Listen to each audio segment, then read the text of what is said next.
So hello, how are you? I'm a physics teacher Snehal sir, and from today we are going to start a new chapter that is current electricity. तो आज से हम क्या करेंगे, एक नया chapter start करेंगे जिसका नाम है current electricity. So the first point we will learn in this chapter is balancing condition of a Wheatstone's bridge. मतलब आज हम क्या करेंगे, जो विंस्टोन्स ब्रिज होता है उसकी बैलेंसिंग कंडीशन फाइंड करेंगे. तो ठीक है, let's start our class. So देखो, अगर हमें क्या करना है, balancing condition of a Wheatstone's bridge find करनी है, तो हमें क्या करना पड़ता है, दो लॉज को अच्छे से समझना पड़ता है, that is Kirchhoff's current law and Kirchhoff's voltage law. तो देखो, सबसे पहले हम क्या करते हैं, किरचॉफ्स करंट लॉ देखते हैं. उसको किरचॉफ्स फर्स्ट लॉ भी बोला जाता है या फिर किरचॉफ जंक्शन लॉ भी बोला जाता है. तो ठीक है, देखो सबसे पहले हम किरचॉफ्स फर्स्ट लॉ देखते हैं.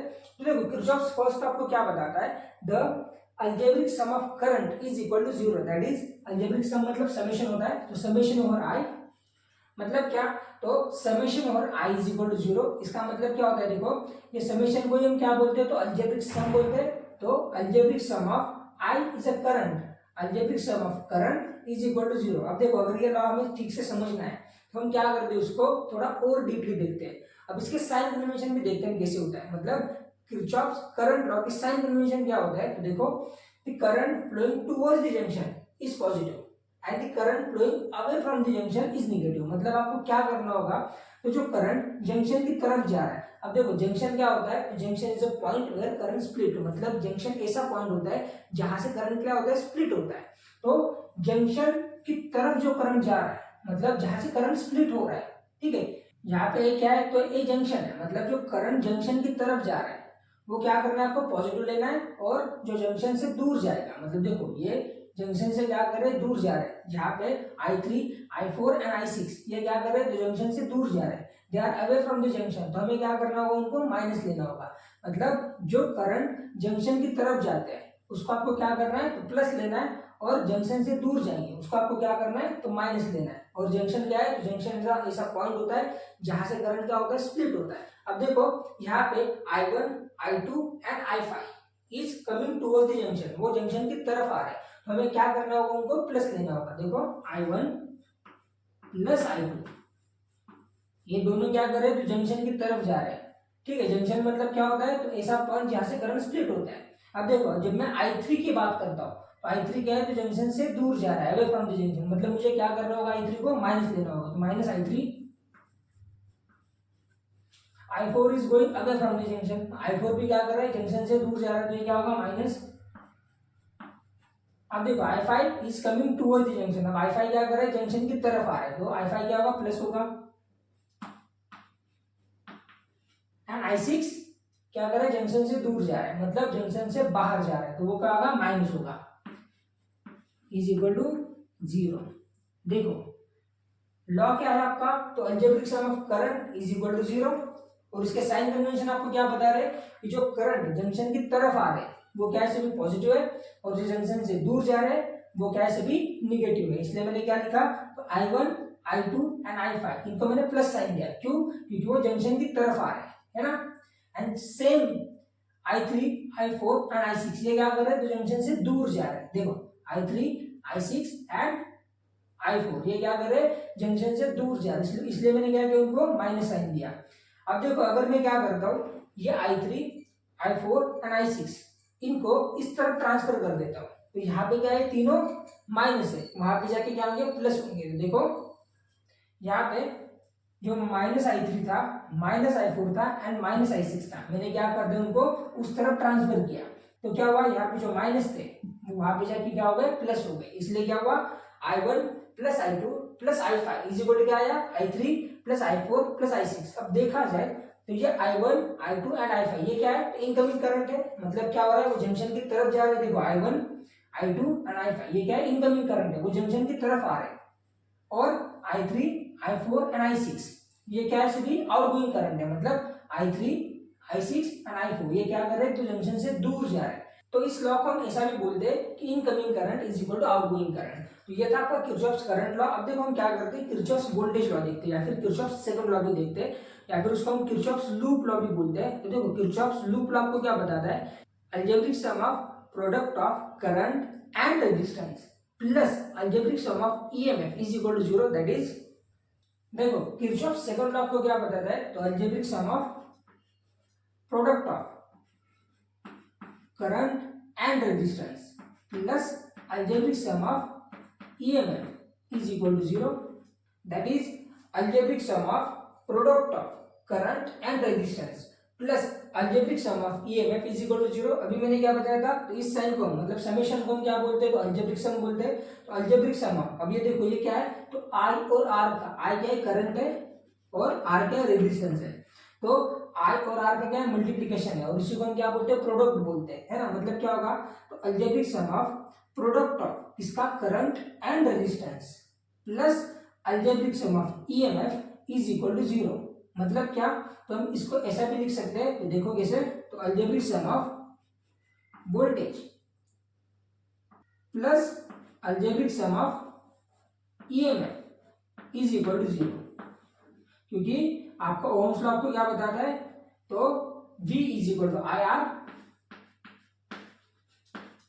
तो इस हिसाब से हम क्या लिख सकते हैं, तो algebraic sum of वोल्टेज, क्योंकि IR की जगह पे मैंने क्या सब्स्टिट्यूट किया V, plus algebraic sum of EMF is equal to 0. तो ये क्या आपका किरचॉफ सेकंड लॉ है. अब देखो EMF क्या होता है, तो EMF होता है इलेक्ट्रोमोटिव फोर्स. मतलब क्या होता है, ये पोटेंशियल डिफरेंस ही होता है, बस जब करंट फ्लो नहीं हो रहा तब का पोटेंशियल डिफरेंस होता है. मतलब क्या, तो EMF को हम डिफाइन कैसे करते हैं, तो EMF is the potential difference when current is not flowing. मतलब क्या होता है, EMF होता है जब करंट फ्लो नहीं हो रहा तब का पोटेंशियल डिफरेंस होता है, और जब करंट फ्लो हो रहा है तब उसको हम क्या बोलते हैं, तो बस पोटेंशियल डिफरेंस बोलते हैं. ये डिफरेंस है दोनों में. दैट इज EMF क्या होता है, तो maximum potential difference of any cell. मतलब वो मैक्सिमम पोटेंशियल डिफरेंस होगा किसी भी सेल का. अब इसका एग्जांपल देता हूँ. जब आप क्या करते हो, बाजार से सेल लाते हो, है ना, बैटरी लाते हो, तो वो क्या होता है, EMF होता है. मतलब जब आप यूज नहीं कर रहे हो उसको, लेकिन जब आप उसको यूज करते हो, मतलब क्या, तो आप कभी वॉच में वगैरह यूज करते हो उसका, फिर रिमोट में यूज करते हो, तब क्या होता है, वो करंट सर्किट में फ्लो होना स्टार्ट होता है. मतलब वो क्या बन जाता है तब, तो पोटेंशियल डिफरेंस बन जाता है. EMF कब होगा, जब बाजार से आप बैटरी, नई बैटरी लेके आओगे, जब आप उसका यूज नहीं कर रहे, तो वो क्या होगा, आपका EMF होगा. और पोटेंशियल डिफरेंस कब बनेगा, जब आप उसको यूज करोगे, मतलब आप उसको क्लॉक में वगैरह डाल दोगे, तो वो क्या होगा, करंट फ्लो होना स्टार्ट होगा, एक सर्किट कंप्लीट होगा, तब वो क्या बन जाएगा, पोटेंशियल डिफरेंस बन जाएगा. देखा जाए तो EMF and potential difference same ही होता है, बस करंट की बात है. अगर करंट फ्लो हो रहा है तो क्या बोलेंगे, हम पोटेंशियल डिफरेंस बोलेंगे, और करंट फ्लो नहीं हो रहा तो हम क्या बोलेंगे, EMF बोलेंगे. ठीक है, तो मुझे लगता है ये डिफरेंस आपको समझ में आया होगा. अब हम क्या करते हैं, तो इसके भी साइन कन्वेंशन देख लेते हैं. मतलब अभी इसके साइन कन्वेंशन देखे हमने, that is algebraic sum of current is equal to 0 है, तो हम क्या बोलेंगे, the current flowing toward the junction is positive and the current flowing away from the junction is negative. ये क्या होंगे साइन कन्वेंशन करंट लॉ के लिए. अब वैसे ही क्या होंगे, तो सेकंड लॉ के लिए या फिर वोल्टेज लॉ के लिए या फिर लूप लॉ के लिए भी क्या होंगे, कुछ साइन कन्वेंशन होते हैं. यहाँ पे दो साइन कन्वेंशन होते हैं इस लॉ के लिए. एक होता है आपका वोल्टेज के लिए और एक होता है आपका EMF के लिए. मतलब यहाँ पे दो साइन कन्वेंशन होंगे. तो पोटेंशियल डिफरेंस के लिए जो साइन कन्वेंशन होंगे वो कैसे होंगे, तो देखो, while tracing the loop, if the direction of tracing and the direction of current is same, then the potential difference is negative. मतलब क्या, जिस डायरेक्शन में आप क्या कर रहे हो, लूप को ट्रेस कर रहे हो, अगर उसी डायरेक्शन में करंट फ्लो हो रहा है तो आपका जो पोटेंशियल डिफरेंस होगा वो माइनस होगा. मतलब क्या, तो देखो, अगर मैं लूप को ABCDA इस तरह क्या करता हूँ, ट्रेस करता हूँ, तो अगर उसी डायरेक्शन में करंट फ्लो हो रहा है तो क्या होगा, जो आपका पोटेंशियल डिफरेंस होगा वो निगेटिव होगा. अब देखो, इसके ऊपर हम क्या करने वाले, बहुत सारे एग्जांपल सॉल्व करने वाले, तब आपको क्लियर आइडिया आ जाएगी कि हम लूप को कैसे ट्रेस करते हैं. And if the direction of tracing and the direction of current is opposite, then the potential difference is positive. मतलब क्या, कि अगर ट्रेसिंग की डायरेक्शन और करंट की डायरेक्शन अपोजिट है तो आपका जो पोटेंशियल डिफरेंस होगा वो क्या होगा, पॉजिटिव होगा. फॉर एग्जांपल देखो, अगर मैं लूप को ABCDA इस तरह ट्रेस करता हूँ, तब क्या हो रहा है, देखो, तो ट्रेसिंग में इस तरह कर रहा हूँ, मतलब मैं B to A आ रहा हूँ, और करंट क्या कर रहा है, तो A to B जा रहा है ना. मतलब जो डायरेक्शन ऑफ ट्रेसिंग है, मतलब ABCDA इस तरह है, और जो डायरेक्शन ऑफ करंट है वो करंट की डायरेक्शन इस तरह है. तो जो direction of tracing and direction of current है वो क्या है, कंप्लीटली अपोजिट है. तो इस केस में क्या होगा, तो आपका जो पोटेंशियल डिफरेंस होगा वो क्या होगा, प्लस होगा. हम देखो, हम क्या करते हैं, छोटा सा एग्जांपल देखते हैं, तो आपको क्लियर आइडिया आ जाएगा कि आपको साइन कन्वेंशन किस तरह यूज करना है. अब देखो, मैं लूप को किस तरह ट्रेस कर रहा हूं, तो देखो, A इस तरह ट्रेस कर रहा हूं, मतलब ABCDA ऐसे कंप्लीट लूप होना चाहिए. वापस आपको A पे आना है, क्योंकि इसीलिए इसको लूप लॉ बोला जाता है. तो मैं क्या कर रहा हूँ, इस तरह लूप को ट्रेस कर रहा हूँ. अब मुझे क्या देखना है, तो करंट की डायरेक्शन देखनी है. अब देखो, मैं A to B जा रहा हूँ, है ना, देखो A to B जा रहा हूँ मैं, A to B, और उसी डायरेक्शन में क्या हो रहा है, करंट फ्लो हो रहा है. देखो, ए टू बी ही करंट फ्लो कर रहा है, मतलब क्या, तो मेरी जो ट्रेसिंग है और जो करंट है उसकी डायरेक्शन क्या है, सेम है। मतलब अगर ट्रेसिंग की डायरेक्शन सेम होगी तो आपका जो पोटेंशियल डिफरेंस होगा वो क्या होगा, माइनस होगा। मतलब यहाँ पे क्या होगा, तो माइनस वी। अब देखो यहाँ पे मुझे क्या करना है, तो पोटेंशियल डिफरेंस देखना है। अब देखो पोटेंशियल डिफरेंस कहाँ होता है, तो जहाँ पे रेजिस्टेंस होता है वहीं पे क्या होता है, पोटेंशियल डिफरेंस होता है। मतलब क्या, देखो यहाँ पे क्या क्या है, रजिस्टर कनेक्ट किया है जिसका रेजिस्टेंस कितना है, 5 ओम है। तो यहाँ पे क्या होगा, पोटेंशियल डिफरेंस होगा। क्यों, क्योंकि जहाँ पे आपका रेजिस्टेंस होता है वहीं पे पोटेंशियल डिफरेंस होता है। मतलब हम क्या करेंगे, इन दो पॉइंट्स के बीच का हम क्या करेंगे, पोटेंशियल डिफरेंस देखेंगे। तो यहाँ पे एक रेजिस्टेंस है तो यहाँ पे क्या होगा, एक पोटेंशियल डिफरेंस होगा। मतलब यहाँ पे जो पोटेंशियल डिफरेंस होगा उसको मैं V1 कंसीडर करता हूँ। अब मैं आगे आता हूँ, यहाँ पे भी क्या एक रेजिस्टेंस है तो यहाँ पे भी क्या होगा, एक पोटेंशियल डिफरेंस होगा, उसको मैं V2 बोलता हूँ। तो देखो जहाँ पे रेजिस्टेंस होता है वहीं पे क्या होगा, आपका पोटेंशियल डिफरेंस होगा। देखो यहाँ पे रेजिस्टेंस नहीं है तो यहाँ पे पोटेंशियल डिफरेंस नहीं होगा, यहाँ पे क्या है, रेजिस्टेंस नहीं है तो यहाँ पे कोई पोटेंशियल डिफरेंस नहीं होगा। पर जहाँ पे रेजिस्टेंस होगा वहीं पे क्या होगा, आपका पोटेंशियल डिफरेंस होगा। अब मैंने इसको V1 कंसीडर किया है और यहाँ पे मैंने क्या किया है, V2 कंसीडर किया है। अब देखो, अब मेरी लूप की ट्रेसिंग कैसी है, तो A B C D A, मतलब मैं A टू B जा रहा हूँ, फिर B टू C जा रहा हूँ, फिर C टू D आ रहा हूँ, जा रहा हूँ। अब ऐसे में क्या हो रहा है, तो करंट B क्या कर रहा है, A टू B जा रहा है, B टू C और फिर C टू D, फिर D टू A जा रहा है। मतलब जो मेरी ट्रेसिंग है और जो मेरा करंट है उसकी डायरेक्शन सेम है, और अगर ऐसा हुआ तो पोटेंशियल डिफरेंस क्या होगा, तो माइनस होगा। इसलिए मैंने क्या किया, यहाँ पे माइनस V1 लिखा है। अब देखो मैं आगे जा रहा हूँ, मैं B टू C जा रहा हूँ। अब जब मैं B टू C जा रहा हूँ तो करंट भी क्या है, B टू C आ रहा है। देखो B टू C, तो करंट भी क्या कर रहा है, B टू C आ रहा है। मतलब क्या हो रहा है, तो करंट की डायरेक्शन और ट्रेसिंग की डायरेक्शन सेम है तो पोटेंशियल डिफरेंस क्या होगा, तो नेगेटिव होगा। इसलिए यहाँ पे क्या होगा, माइनस V2 होगा। अब देखो आपको क्या करना है, और रेजिस्टेंस चेक करना है, तो और कोई रेजिस्टेंस है तो देखो C टू D में कोई रेजिस्टेंस नहीं है और D टू A में भी कोई रेजिस्टेंस नहीं है, क्योंकि मैं फिर C टू D जाऊंगा और फिर D टू A आऊंगा। देखो C टू D और D टू A, अब यहाँ पे बीच में कोई रेजिस्टेंस नहीं है तो क्या होगा, यहाँ पे कोई पोटेंशियल डिफरेंस नहीं होगा। देखो जहाँ पे रेजिस्टेंस होता है वहीं पे क्या होता है, पोटेंशियल डिफरेंस होता है। अब देखो अभी भी हमारा लॉ कंप्लीट नहीं हुआ, क्योंकि हमें और EMF की बात करनी है, इसकी भी बात करनी है। अब देखो इसके भी साइन कन्वेंशन आपको देखने होंगे। अब देखो यहाँ तक ही ये कंप्लीट हुआ। अब देखो अगर मैं क्या करता हूँ, तो लूप की डायरेक्शन अपोजिट लेता हूँ। मतलब मैं क्या करता हूँ, A D C B A ऐसा लूप में ट्रेस करता हूँ। मतलब जैसे A इस तरह का मैं लूप ट्रेस करता हूँ तो तब देखो क्या हो रहा है, देखो मैं A टू D जा रहा हूँ, यहाँ पे कोई रेजिस्टेंस नहीं है, मतलब यहाँ पे कोई पोटेंशियल डिफरेंस नहीं होगा। D टू C भी क्या है, यहाँ पे भी कोई रेजिस्टेंस नहीं है, मतलब यहाँ पे भी कोई पोटेंशियल डिफरेंस नहीं होगा। अब देखो मैं C टू B जा रहा हूँ, अब देखो यहाँ पे एक रेजिस्टेंस है और जहाँ पे रेजिस्टेंस होगा वहां पे पोटेंशियल डिफरेंस होगा। यहाँ पे जो पोटेंशियल डिफरेंस हमने कंसीडर किया वो क्या है, V2 कंसीडर किया है। अब आपको क्या करना है, बस करंट की डायरेक्शन चेक करनी है। तो देखो अगर मैं C टू B जाता हूँ तो आपका जो करंट है वो B टू C आ रहा है। मतलब यहाँ पे जो ट्रेसिंग है, देखो C टू B और जो करंट है वो करंट कैसे है, तो B टू C है। मतलब क्या, यहाँ पे जो डायरेक्शन है वो अपोजिट है, और अगर डायरेक्शन अपोजिट इसकी ट्रेसिंग की और करंट की तो आपका जो पोटेंशियल डिफरेंस होगा वो क्या होगा, प्लस होगा। अब देखो यहाँ पे क्या होगा, प्लस V2।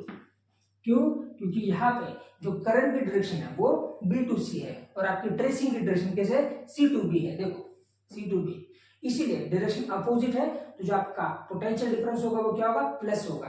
अब देखो मैं आगे आ रहा हूँ, कहाँ से, तो B टू A आ रहा हूँ, है ना। देखो लास्ट में B टू A आ रहा हूँ, B टू A आ रहा हूँ, यहाँ पे रेजिस्टेंस है और करंट कैसे जा रहा है, तो अपोजिट जा रहा है। मतलब जो आपकी ट्रेसिंग है और जो करंट के उनकी डायरेक्शन क्या है, अपोजिट है। देखो मैं B टू A आ रहा हूँ, देखो B टू A और करंट कैसे जा रहा है, A टू B जा रहा है। तो इस केस में क्या होगा, जो पोटेंशियल डिफरेंस होगा वो क्या होगा, प्लस होगा, मतलब प्लस V1, क्योंकि यहाँ पे आपकी जो डायरेक्शन है करंट की और ट्रेसिंग की वो अपोजिट है। तो ये आपका लॉ है, अभी भी कंप्लीट नहीं हुआ क्योंकि हमें EMF की भी बात करनी है। देखो अब आपको क्या करना है, उसके बाद EMF चेक करना है, मतलब बैटरी चेक करना है। देखो ऐसे अब आपको EMF के लिए जो साइन कन्वेंशन होते हैं वो कैसे होते हैं, तो देखो if you are going from positive terminal of a battery to negative terminal of a battery then EMF is negative. मतलब अगर आप पॉजिटिव से नेगेटिव जा रहे हो, मतलब पॉजिटिव टर्मिनल से नेगेटिव टर्मिनल जा रहे हो, तो जो आपका EMF होगा वो क्या होगा, नेगेटिव होगा।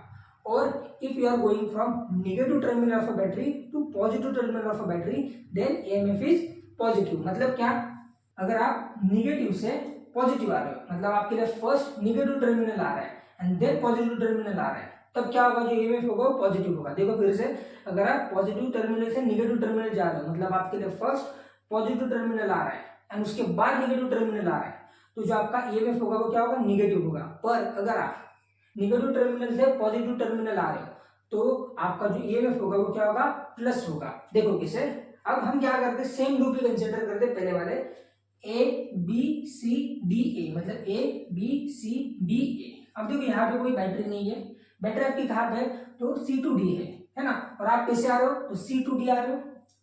तो अब देखो क्या हो रहा है कि आप पहले माइनस टर्मिनल आ रहे हो और फिर प्लस टर्मिनल आ रहे हो, मतलब क्या, आपके लिए जो फर्स्ट आ रहा है वो कौन सा है, तो निगेटिव टर्मिनल है, और उसके बाद दूसरा कौन सा आ रहा है, तो पॉजिटिव टर्मिनल आ रहा है। मतलब क्या, अगर आप निगेटिव से पॉजिटिव जाते हो तो जो आपका ईएमएफ होता है वो क्या होता है, प्लस होता है। मतलब यहाँ पे क्या होगा, आपका प्लस होगा, plus E is equal to 0। ऐसा क्यों, तो देखो आपका लूप आपने चूज क्या किया है, A B C D A, मतलब A B C D A, ऐसा मतलब आप C2D आ रहे हो, है ना, C2D आ रहे हो, तब आपके लिए फर्स्ट टर्मिनल कौन सा आ रहा है, तो निगेटिव आ रहा है, और सेकंड टर्मिनल कौन सा आ रहा है, तो पॉजिटिव आ रहा है। मतलब आप निगेटिव से पॉजिटिव जा रहे हो, और निगेटिव से पॉजिटिव जाओगे तो जो आपका ईएमएफ होगा वो क्या होगा, वो होगा प्लस। देखो, और अगर आप पॉजिटिव से निगेटिव जा रहे हो तो आपका जो ईएमएफ होगा वो क्या होगा, माइनस होगा। अब देखो, तो सेकंड केस में क्या हो रहा है, तो देखो आप जा कैसे रहे हो, तो ए बी सी बी ए, है ना, ए बी सी बी ए, मतलब ऐसे जा रहे हो आप, मतलब आप जा रहे हो डी टू सी, है ना, डी टू सी जा रहे हो, तो आपके लिए फर्स्ट कौन सा टर्मिनल आ रहा है, तो वो आ रहा है प्लस, एंड सेकंड टर्मिनल कौन सा आ रहा है, तो वो आ रहा है माइनस। मतलब आप पॉजिटिव से निगेटिव जा रहे हो, क्योंकि आप डी टू सी जब जाते हो तो फर्स्ट टर्मिनल आपके लिए आता है प्लस एंड दूसरा टर्मिनल आता है आपके लिए माइनस।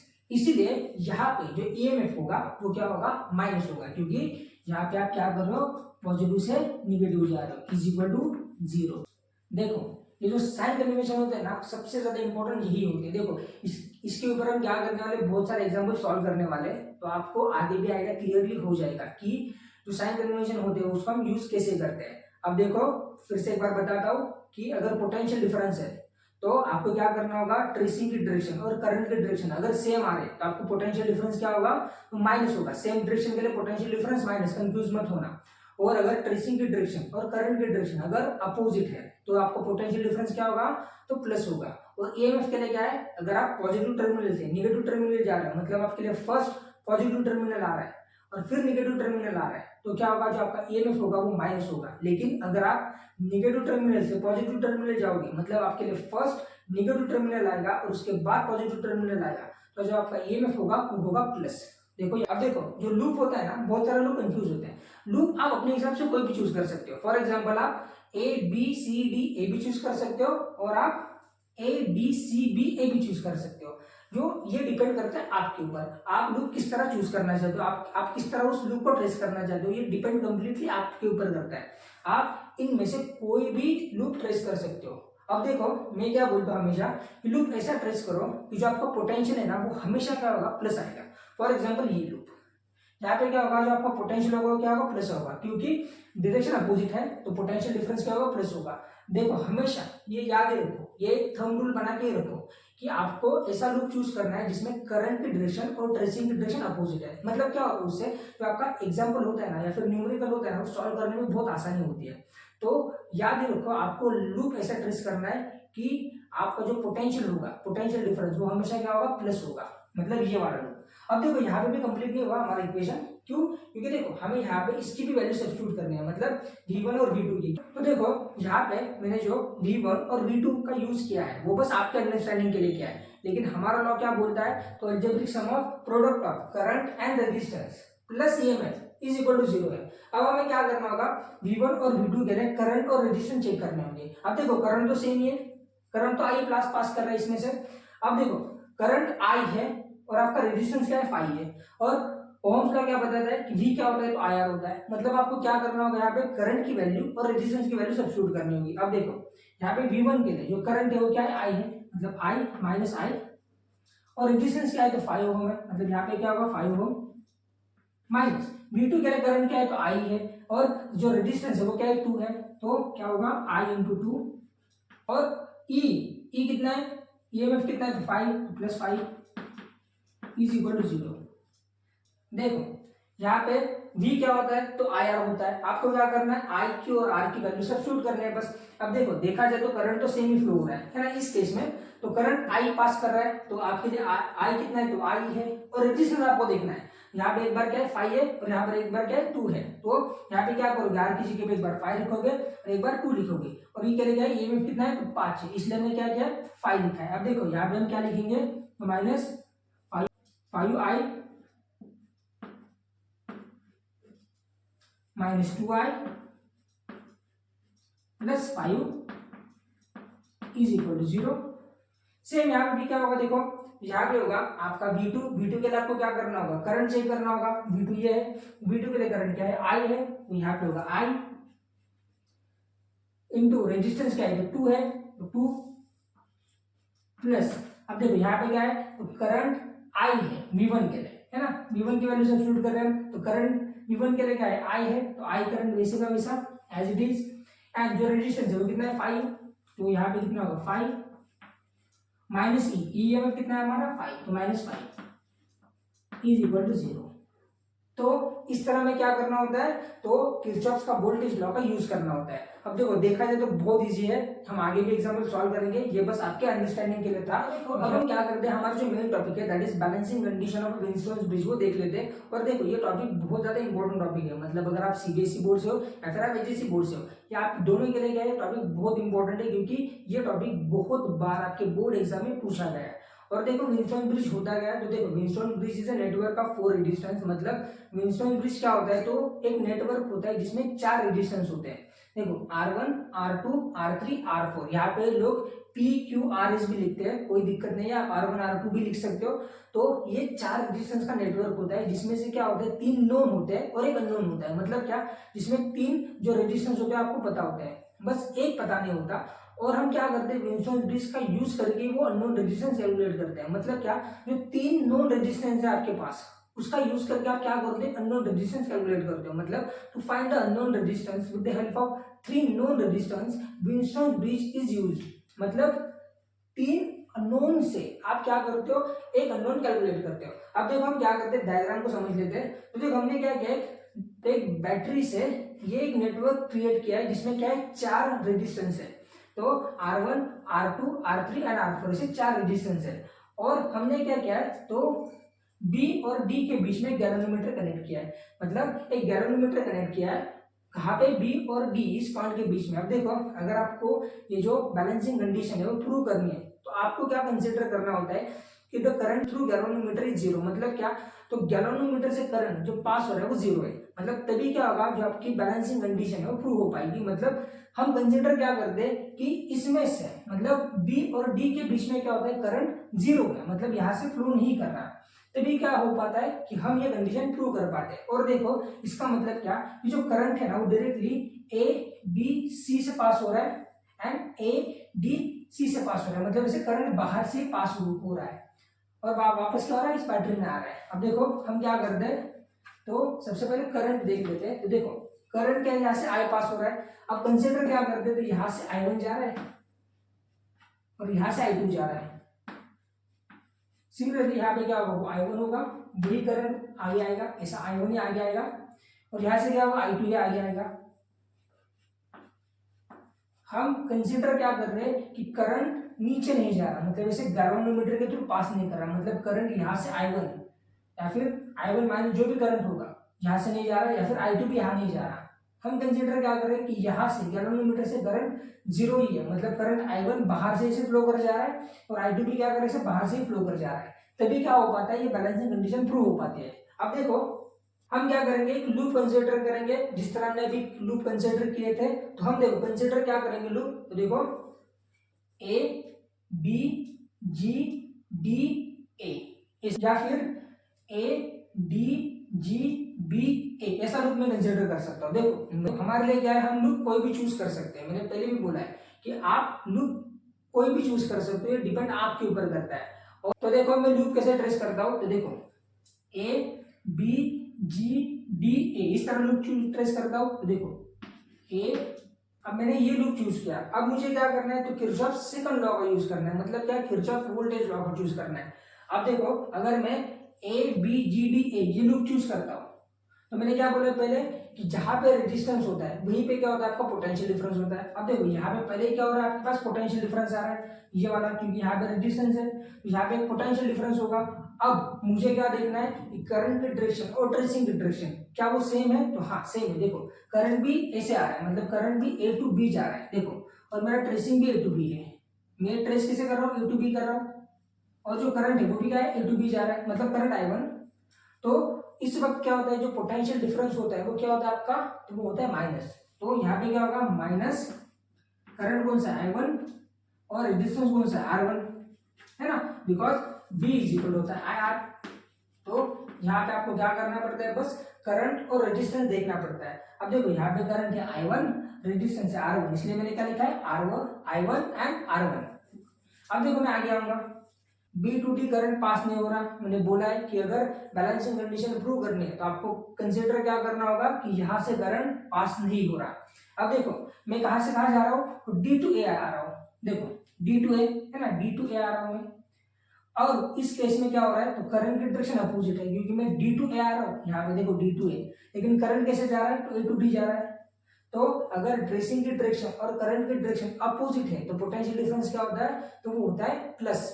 अब देखो यहाँ पे आपको क्या चेक करना है, तो बस रेजिस्टेंस और करंट चेक करना है। तो देखो आपका जो करंट है वो कितना है, तो I2 करंट है, और जो रेजिस्टेंस है वो कितना है, R2 है, इज इक्वल क्या होगा, 0, है ना।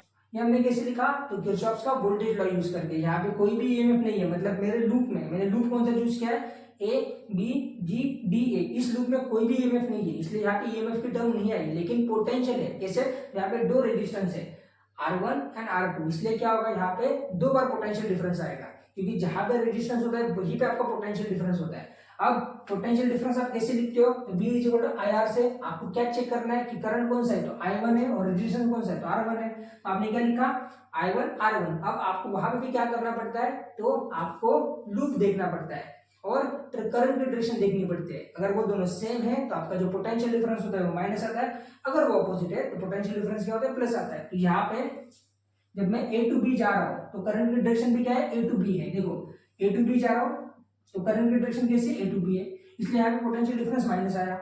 और यहाँ पे जब मैं डी टू ए आ रहा हूँ, है ना, डी टू ए, देखो यहाँ पे डी टू ए आ रहा हूँ, तो जो करंट है और जो ट्रेसिंग है इनकी डायरेक्शन अपोजिट है, क्योंकि डी टू ए में जा रहा हूँ, करंट जा रहा है ए टू डी, इसलिए यहाँ पे क्या होगा, प्लस होगा, क्योंकि डायरेक्शन अपोजिट है तो क्या होता है, वो प्लस आता है वोल्टेज। अब देखो यहाँ पे मैं क्या करूंगा, इस इक्वेशन को मॉडिफाई करूंगा, कैसे, तो ये I1 R1 को क्या करूंगा, यहाँ पे माइनस है तो वहां पे ट्रांसफर कर दूंगा, तो वहां पे क्या होगा, प्लस होगा, मतलब क्या होगा, I2 R2 इज इक्वल क्या होगा, तो I1 R1। ये कैसे लिखा मैंने, तो यहाँ पे जो I1 R1 है, यहाँ पे क्या है, माइनस है, अगर मैं उसको ट्रांसफर कर दूंगा यहाँ पे तो वो क्या बन जाएगा, प्लस बन जाएगा, इसलिए I2 R2 is equal to I1 R1। अब देखो यहां से मैं क्या करूंगा, I1 बाय I2 कैलकुलेट करूंगा, तो देखो I2 मुझे सेपरेट करना है, तो क्या होगा, R2 इस तरफ जाके डिवाइड कर जाएगा, क्यों, क्योंकि R2 यहाँ पे मल्टीप्लाई है तो यहाँ पे जाके डिवाइड करेगा, और I1 क्या है, यहाँ पे मल्टीप्लाई है तो यहाँ पे जाके डिवाइड होगा, मतलब क्या होगा, तो I2 by I1 is equal to R1 by R2। कैसे किया मैंने, तो देखो यहाँ पे जो I1 है यहाँ पे मल्टीप्लाई है तो यहाँ पे आके वो डिवाइड होगा, और R2 यहाँ पे मल्टीप्लाई है तो यहाँ पे जाके डिवाइड होगा, इसलिए ये इक्वेशन आपको मिलेगा, दैट इज क्या होगा, I1 by R2 is equal to R2 by R1। मैंने क्या किया, बस रेसिप्रोकल लिया, मतलब जो टर्म्स डिनोमिनेटर में थी वो मैंने न्यूमरेटर में ले ली। अब देखो मैं क्या करूंगा, और एक लूप चूज करूंगा, कैसे, तो देखो B C D G B इस तरह मैं लूप चूज करूंगा, देखो कैसे, B C D G B। अब मुझे क्या करना होगा, तो किरचॉफ वोल्टेज लॉ का यूज करना होगा। अब देखो यहाँ पे रेजिस्टेंस है R3, अब यहाँ पे रेजिस्टेंस है तो यहाँ पे क्या होगा, पोटेंशियल डिफरेंस होगा। अब मुझे क्या करना है, चेक करना है कि करंट की डायरेक्शन कैसी है और ट्रेसिंग की डायरेक्शन कैसी है। अब देखो करंट की डायरेक्शन B2C है ना, करंट I1 B2C जा रहा है और मेरी ट्रेसिंग भी B2C है, देखो B2C। तो ट्रेसिंग की डायरेक्शन और जो करंट की डायरेक्शन है वो क्या है, सेम है। और अगर ऐसा हुआ तो आपको क्या करना पड़ता है, तो पोटेंशियल डिफरेंस माइनस लेना पड़ता है। मतलब यहाँ पे क्या होगा देखो, तो मुझे जो पोटेंशियल डिफरेंस है वो माइनस लेना होगा। और पोटेंशियल डिफरेंस हम कैसे लिखते हैं, तो आई और आर का यूज करके। अब देखो वहां पे जो आई है वो कौन सा है, तो I1 है, मतलब -I1, और जो आर है वो क्या है, R3 है, मतलब क्या होगा इंटू R3, क्योंकि वहां पे जो करंट है वो I1 है और जो रेडिएशन है वो क्या है, I3 है, इसलिए क्या लिखा I1 R3। और डायरेक्शन कैसे है, दोनों की सेम है। ट्रेसिंग भी कैसे, B2C है, देखो B2C है ट्रेसिंग, और जो करंट है वो भी कैसे फ्लो कर रहा है, तो B2C फ्लो कर रहा है, देखो। तो जो साइन होगा वो क्या होगा, माइनस होगा। अब देखो आगे आओ, अब मैं आऊंगा C to D। अब मैं कैसे आऊंगा, C to D आऊंगा मैं। अब अगर मैं C to D आ रहा हूं तो जो करंट है वो कैसे है, तो D2C है, देखो ऐसे जो करंट I2 फ्लो कर रहा है वो D2C फ्लो कर रहा है, और मैं कैसे आ रहा हूँ, C to D आ रहा हूँ, देखो C to D है ना। तो C to D आ रहा हूँ, करंट जा रहा है ऊपर, मतलब डायरेक्शन अपोजिट है, और डायरेक्शन अपोजिट तो पोटेंशियल डिफरेंस क्या होगा, प्लस होगा, प्लस पोटेंशियल डिफरेंस। और उसको कैसे लिखूंगा मैं, तो करंट और रेडिएशन मुझे देखना होगा। करंट कौन सा है, तो करंट है I2 और रेडिएशन से R4 है ना। मतलब यहाँ पे क्या होगा, तो करंट होगा आपके I2 और रेजिस्टेंस कितना होगा, R4 इज इक्वल टू 0। यहाँ पे भी कोई भी EMF नहीं है, कोई भी बैटरी नहीं है यहाँ पे, इसलिए EMF की टर्म नहीं आएगी। तो आपके लिए इक्वेशन ऐसे बनेगा। अब ये टर्म को मैं क्या करूंगा, उस तरफ ट्रांसफर कर दूंगा, क्योंकि यहाँ पे माइनस है, वहां पे जाके प्लस होगी। तो I2 R4 is equal to क्या होगा, ये माइनस यहाँ पे जाके प्लस होगा, I1 R3। अब मुझे क्या करना होगा, तो I1 बाई I2 लाना है इस तरह।